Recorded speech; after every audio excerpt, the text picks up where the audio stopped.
DJ, un incontournable au régal de Valleyfield, et je rencontre les DJ pour poser la question que tout le monde se pose. Ça prend quoi pour être un bon DJ?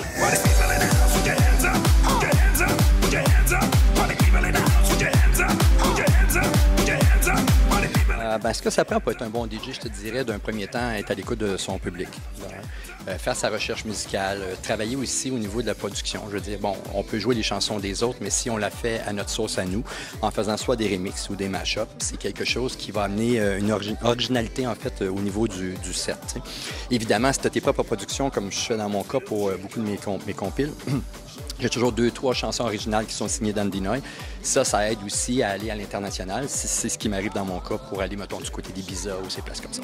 Faut juste faire danser le monde. Peser sur des boutons.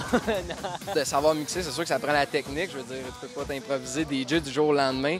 Mais un coup que tu sais la technique, justement, de savoir quelle tune mettre, savoir lire le public un peu, je pense que c'est ça qui fait vraiment un bon DJ. Man. On apprend ça comment? Est-ce que tout le monde peut faire ça? Écoute, aujourd'hui, plus ça va, puis plus que oui, il y a de plus en plus de DJ. Ça s'apprend, oui, sur le web, oui.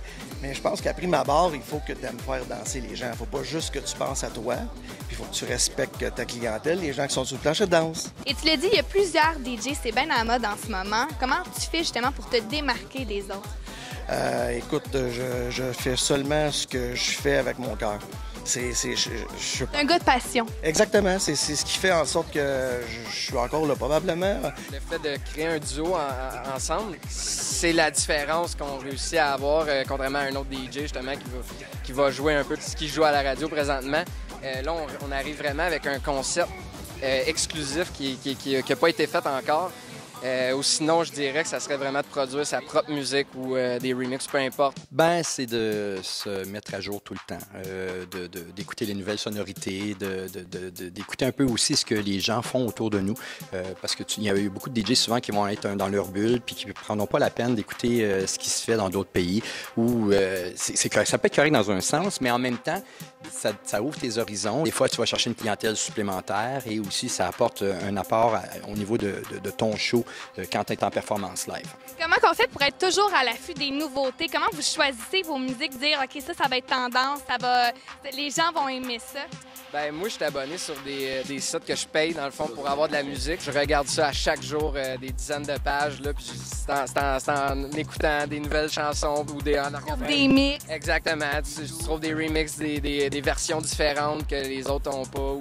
On les fait? Oui, on les fait, nous autres même. En fait, moi, je produis de la musique, fait que j'ai créé plusieurs remixes.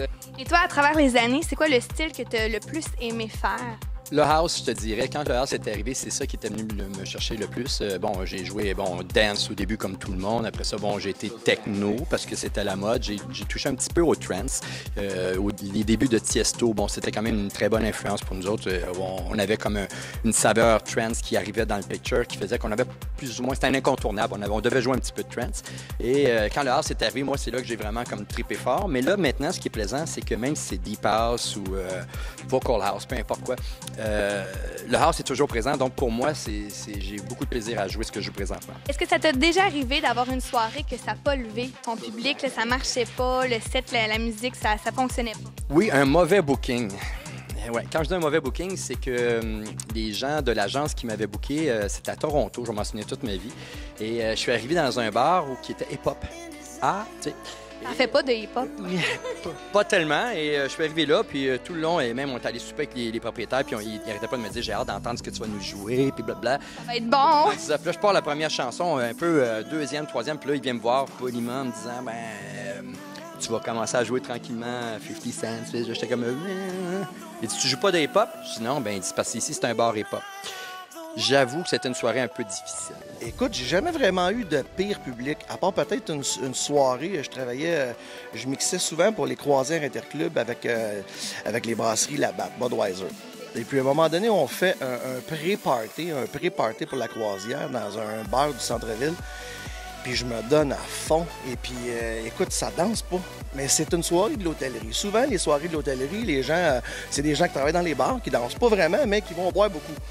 D'être trop sous pour t'écouter. Ben, écoute, je sais pas s'il était trop sous, mais ça dansait pas beaucoup. Fait que moi, quand je suis revenu, j'étais découragé. Mais dans la même semaine, j'ai rencontré 2 personnes, par hasard, qui avaient été à ce party-là puis qui m'ont dit « On est allé dans un party, c'était malade, on a eu du fun au bout. » Fait que je leur ai répondu « Ça vous tentait pas de danser? » En terminant, je peux pas passer à côté. Tu connais bien les régates de Valleyfield. Fais-moi un bruit d'hydroplaire. Ah oui. Oui. Hey, tu m'en veux. Je vais te faire un grand prix, OK? C'est que...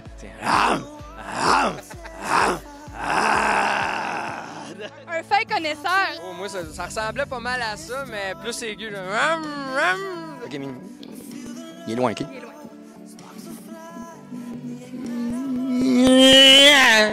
Ouais, il est allé vite. Ça, c'était bon, ça. C'est bon, ça? Hey, merci. We light up the world.